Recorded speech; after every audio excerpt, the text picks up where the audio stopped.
And I was inspired by the bees that I just caught the tail end of, to maybe read a few bee poems or bee related poems. So I'm going to read some of those. And I'm also going to be reading from a new book, which is called The Green Lake. And Lucy, there's a lot of kind of apocalyptic and especially climate apocalyptic poems, and just thinking about poetry's place, in this moment, because there, is the tendency to minimize it, obviously. And so just thinking about its relationship to those things. So I'll read a few older poems, and then I'll tell you when I'm going into the Green Lake. But this first poem is called To Be the Thing. To be the name uttered, but not to have the burden to be the name said, but not heard, to not breathe anymore, to be the thing being breathed, to not be about to die, to be already dead, to not have to disappoint, to not have the burden of being late or punctual, to not eat, to not have to eat, to not feel anything, to not be the one whose affect is criticized, to not pick up the fallen over boxes, to be everywhere but the boxes or plates, to not break the plates, to be beyond breaking, to have been broken, to not bear the burden of not being present, to not have to feel the pain of being hurt, to have transferred that pain over, so that hurt is only part of the imagination, and the imagination is everywhere, is every color. To not contain color, to be color, to not make sound, to be sound, to not have language, to echo, to plan language, to be the stream of words, to not be sad for, to not have those be sad for, to not eat alone, to not fuck those who do not find your corpse attractive, to not fuck or stuff, to be ashes and non-placed, not displaced, but to not be in any place. To enter the ocean on not a whim, but a physical force, where there is no center, where there is no safety. There was never any anger. There was never anything to look at. I never looked at anything. I just went and walked. I tried to love, but love is hopeless. And I have lost all hope, so bleak I am beyond. I am beyond what might be considered low. There is no low nor high space or time. I have gone away from that which is uttered. I have not burdened to be spoken of or spoken for, to croak every day to the livelong bog. I do not speak a thing, I exist. No, I don't. I never did, and you may have, but I never did. And you may have called out for me, but I was already gone, and I am already there, that which you speak of. I am already spoken for, in a world of light and ashes. They all call my name.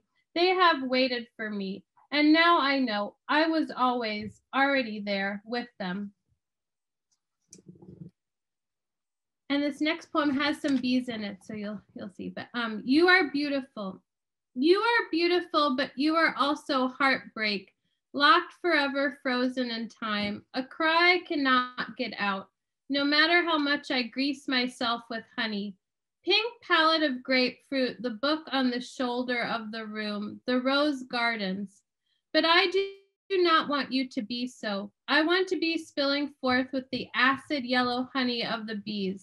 Oh, love, take me thus forth into your secret places. I will never travel. I will never wake. You are more than heartbreak in your fanciful suits and closing sighs.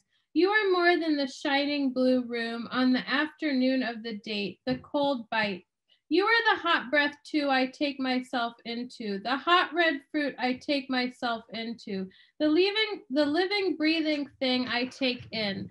I want to be a watery nymph in a wooded grove with you. I want to be a cloud so full of honey that there is nothing left of me, until I throw myself into the fire and am contained forever. I will be contained forever, a thing of beauty forever. I will be that thing forever. I don't want to be beautiful with you. I want to be an ugly, wretched, bleeding thing, pouring out on the windmills. I want to be the locked tiger they can't lock up until it murders and then rages through the fields of wild grasses.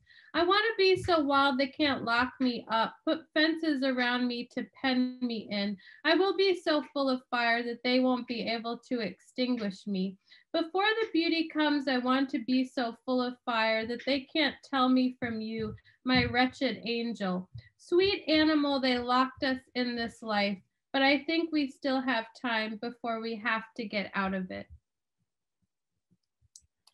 And now I'm going to read some new poems from a new book that I'm working on that's called The Green Lake, and it takes its title from a book by the poet Joseph Chiaravalo, and his book is called The Green Lake is Awake. So I guess I took some part of it. But in writing the book, I found that there's lots of green lakes all over the place. Maybe where you live that you've seen a green lake. And this picture behind me is actually something called the Green Lake in Austria, which I've never been there, but maybe someday I'd love to go. So I'm just gonna read some poems from it. And this first one is called I Am a Person. I am from the future, I said to the afternoon when he met me in the gray light, all the people in yellow and a plate of squash and pink dandelions. It was July, as beautiful as anything, lit as itself, the poetics of fever, snake and the chrome teapot, in which he poured me something like blue leaves, the death lions in the middle of the room. Love was an orange tree that grows green in the air. The enemies are here, he said. There was a red wheel of fortune, quiet as anything, like chaos itself. It was the afternoon of the world, the window winter light in endless ravine. Outside the window, ice but not quite. All those years, the milk and everything. Anyway, I was done. I'm still a person, I said to the air. It said I know and gave me a tea made of something like snakes. And when I drank it, I didn't cry. I began. Red death. Red liquid pumped through the arm. Is it poison or is it blood? The red bell head cauldron of morning, the jet of poetry candied by time. The two gleaming red glass hearts beating in the sun, and I touch them.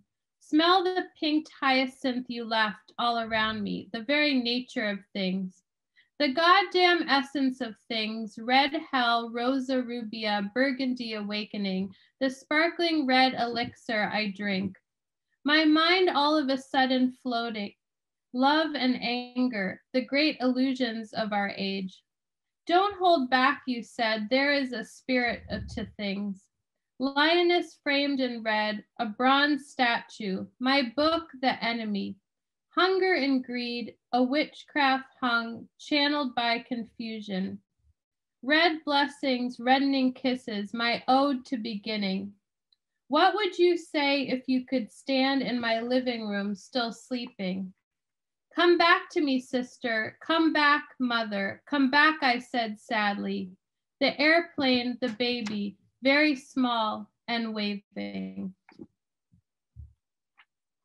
Red lips. You burned everything we were up in a house fire. I caught you running from the smoke, murmuring about your pillbox. Silly silver fox, burning the books of my enemies. Now I am going backwards in time, somehow turning all of that anger into a poem. You as the figure to my side in the elevator, when I knew this wasn't all a joke. A figure to my right on the seascape, trying to figure out what I mean. Baby, when they ask you what you mean, say poetry. A real poet, you wouldn't care less what they say, so say poetry. If you were a real thing, you'd write your own poems and say nothing. Me, I answer no letters. I answer to no one. Mother witch, another home, another mother.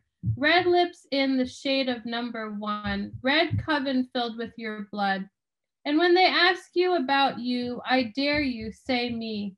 Now I am going backwards in time towards you because I am your sweetheart. Us barreling home on the lake, you in the night with the wind coming in. All those little red windows. One day we will be home again.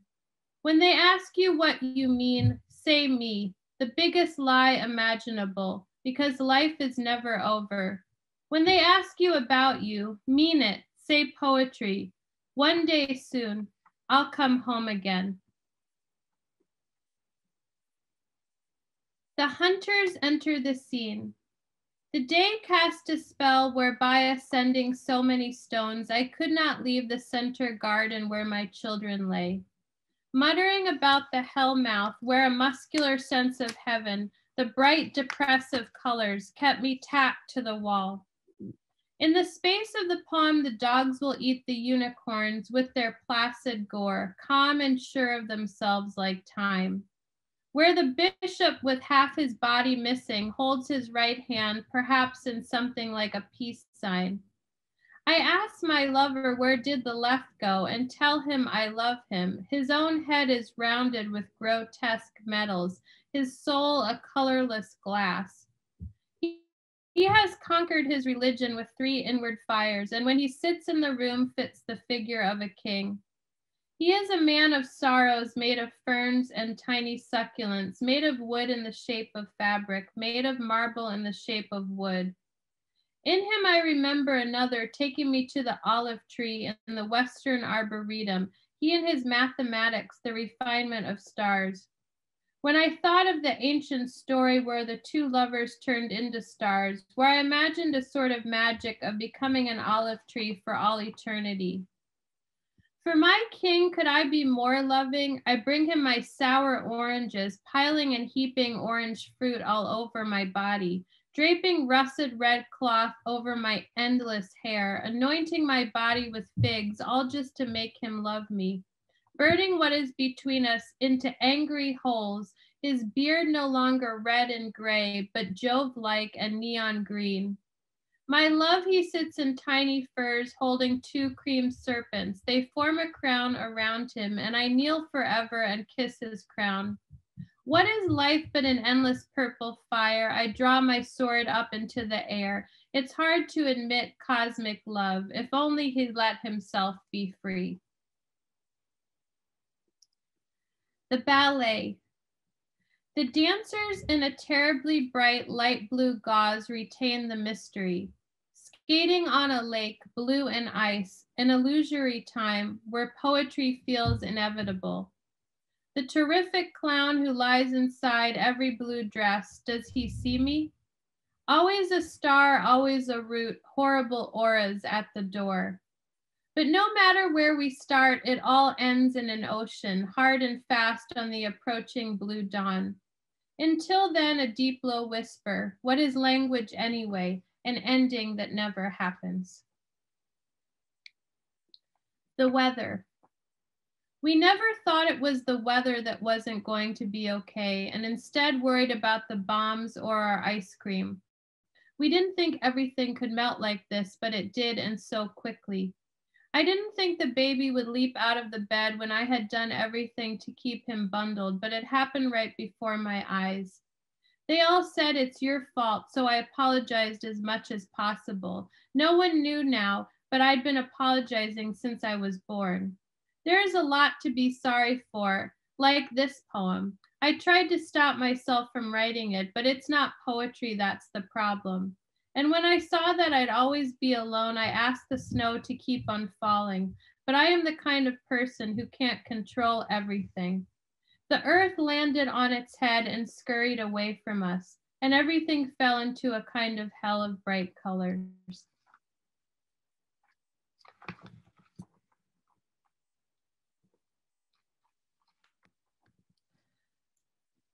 The ostriches. In every rose there is the scent of death. I thought I was one of them, but I'm not, and I've never been. Because who cares about me anymore? And no longer will I sit in the sun. When I get a poem, I kill it. No, instead I'll just fall in love or just die, but I don't expect you to care about it. You've never cared about anything I've done. When I feel a poem sprouting out, I shut it away deep in the folds of time. Because I've never meant anything to anybody. In every flower there is the stench of the infinite. When I'm handed a poem now, I send it back. The green lake is the place. The green lake is where you see yourself, the mirror of yourself, slick and greenish and part dirty emerald glass, part emerald. You can take a bath there and submerge yourself into your other being, the shadow power, where you are wretched, an animal paced to the wall, forever flat and haunted, forever just a picture of time and travel. What does the lake mean to us, those of us who are so destined to destroy it? A quiet walk by a soiled garden road, the irresponsible song of so many, irrevocably noisy and deep, ideas of time and travel. The green lake is the place where you turn into the animal, an animal who is wretched, lost in a kind of green paste. Love is a very radical phone number when you dial it. The other end says, I was waiting for you. To admit love is ash is a very radical notion. You will write your whole life, and when you stop, you will acknowledge the dark green soup. Tenderness is a very green intention. The green lake is the place where they let you be the opposite of yourself, to find the parts you love, before you hunger only for the moon. In the end, it will all be so real. You will wonder why it was this you wanted. The green lake is a place where to be on the brink of love will seem silly, ill-fated, a waste. In the shadow side of power where you live forever, you will wake up and the sun will say, I did it. And you will say, me too, I did it too. The green lake is a place where you are you forever. You will say, is this what I was waiting for? And love will say, I waited for you too. Love is like a butterfly. I stole that from Dolly Parton. Love is like a butterfly, just the title, not the whole poem. When you're around, it's like the smallest lilacs are in bloom forever. Between us, I feel the tiniest tender flowers, the smallest little lilacs. Between us, like many glowing eggs that we gently volley and roll back and forth between us as a song. Despite the world and all its cruelty, we dare not break them. We use every ounce to give them care. Despite it all, my mad heart, small and insidious, your heart and all its madness, an aquarium with the tiniest fish, always sweet and green forever. Small and insidious, that is what they will say of our love. People write poems about all of their fake love. Real love is a tiny flower. We barely touch between us. Real love is tenderness.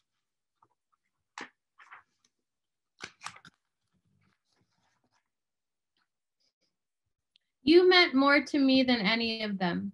You meant more to me than any of them, I said as I wound around the bend, but you never listened, just like every single person in the poem. You just up and went about your business while half complaining, while half not really complaining about anything. And we took off our outerwear and our lungs were filled with a sort of paste. Nothing was abstract, certainly not my love of you. Still, like everyone, I forgot my name, the name of my town. I forgot nearly everything, including you. But you meant more than any of them. I remembered that until the end. Creativity as the answer to the question of hate. No matter what they do, choose creativity as a lifestyle despite the horror. Yeah, I'm advocating for a no-holds-barred, orgiastic connection with the divine through a belief that time and space are part of the whole construct that makes us unhappy. And while inviting in past and living principles of what you once were and what you will be, because what you are now is an illusion. And as soon as you know that, you will rise up impersonal, private, and public ecstasy, an endless purple flower in the midst of a perpetual purple rain. I'm saying hate has no place in the house you will continue to make with friends and lovers who, in spite of the enemy, show you that only love really is real. So do not go into the showers and stalls, my ancestors and children. Make the forest haunted with the Mars yellow lights you have strung up on the inside. Make the heart your place of worship. Be free. The Green Lake. What work will you leave behind? I asked the tailor who has sewed the button upon my shoe. I can walk again. Yesterday, everything felt so hopeless. Now I have the energy to sit in the sun. All of the damned seething baths. Now I am finally on my own. When I go places, I call her and unload my fashionable happenstance. I used to stop in the street and pick up an acorn. There were so many things I used to do. In the middle of the fire, I went and thought to mention it to the ghost. I have already burned, it said. Its face was like my father's, but was different.